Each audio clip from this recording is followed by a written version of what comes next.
Ja by som vám poďakoval za pohostinnosť, ktorú ste dnes prejavili a prejavujete mne a celej slovenskej delegácii. Ďakujem za pekné slová o Slovenkách a Slovákoch. Áno, sme hrdý, pracovitý národ, ale vieme sa niekedy aj zaťať. A vieme niekedy zabojovať za veci, ktoré považujeme za veci spojené s našou suverenitou a s našimi národnoštátnymi záujmami.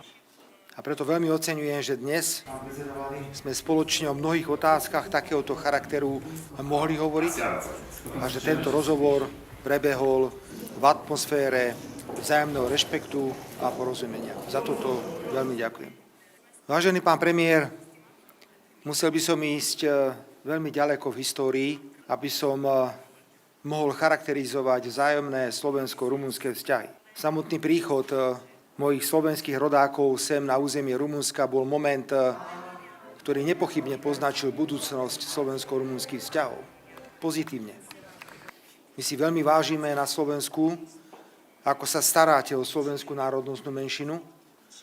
A keď hovorím s jej predstaviteľmi, tak sú to lojálni občania Rumunska, ktorí si však zachovali svoj vzťah historický, identitu, všetko to, čo sa týka Slovenskej republiky.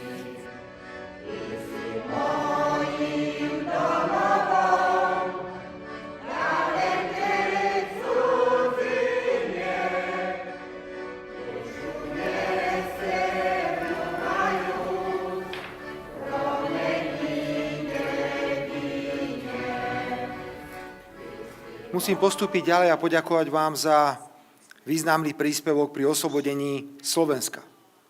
Keď si pripomíname v Bratislave oslobodenie našeho hlavného mesta, vždy hovoríme o rumunskej armáde, ktorá na riečnych člnoch na rieke Dunaj pomáhala oslobodzovať Bratislavu.